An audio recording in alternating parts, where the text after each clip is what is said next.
It's 7:55. This is Cy Jenkins with the WIFE Constant Information. The news agency TASS reports the Soviet Union's unmanned Luna 18 moon probe was destroyed during an attempt to land on the moon today.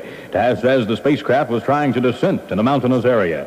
Would you believe a killing over a spitting incident in Indianapolis last night? With a look at the overnight crime file and fire ledger, here's Dennis Man-on-the-Move Miller. Police continue to search for two young men wanted in connection with the shooting of 37-year-old Robert Yell of 5028 East 38th Street.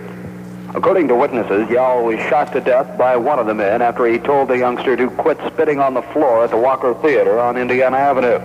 And another man is being held on a number of charges after he apparently attempted to knife a police officer trying to break up a fight in the 1900 block of Russell. Police say 19-year-old Ronnie Murray of 1939 Russell twice attempted to stab police officer John Larkins. On the second attempt, fired his service revolver, grazing Murray in the stomach.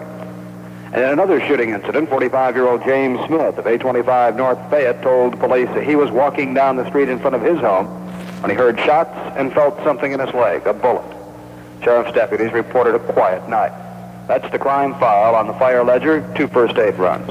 With the overnight report, this is Dennis Man-on-the-Move Miller, WIFE News. A citizens group has recessed negotiations with rebellious inmates at Attica State Prison in New York after 4.5 hours of talks.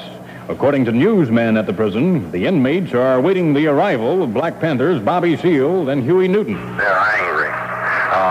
They want certain demands. They want certain people here. They've asked for William Kunstler as a lawyer here. They wanted Huey P. Newton up here. They wanted representation from the governor himself. News reporter John Johnson at Attica State Prison in New York.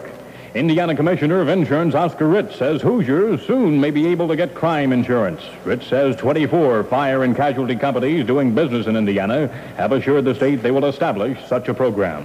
A bus carrying members of the ISU football team and all its coaches were in an accident late yesterday, but all aboard narrowly escaped injury. The team was on its way to their opening game of the season, that today with Western Illinois in Macomb. Testimony for the defense begins Monday at the court-martial of Captain Ernest Medina, charged in the My Lai massacre. Meanwhile, a Hoosier lawyer and state representative is upset over the way the government has been handling the case. John Kessler, attorney for Paul Meadlow, said his client was given the runabout. Initially, Meadlow was ordered to testify for the prosecution. Then the government rested its case without informing Meadlow. Kessler says of the present situation... There's always the possibility that they will need him for rebuttal.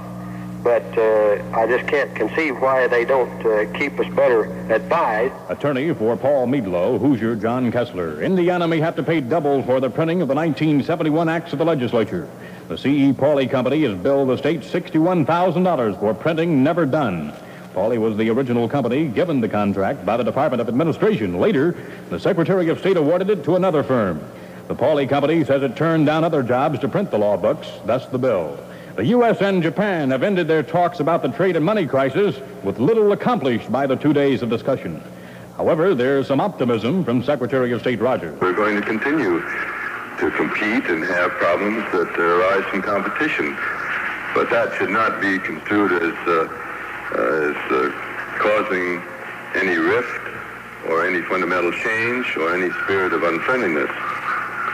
And I think this meeting demonstrated the ability of our two nations to discuss these matters in a friendly way, and I think there will be results that will be forthcoming. Secretary of State William Rogers. The new IUPUI campus was dedicated during ceremonies yesterday afternoon here in Indianapolis. Governor Whitcomb was among speakers, as was Mayor Lugar, who hailed the dedication. I believe that our planning has been sound, and I'm grateful to have had a part in it. I, too, am grateful to Indiana University and to Purdue University, to their presidents, their boards, and their faculties for remarkable courage, remarkable conviction, and remarkable cooperation.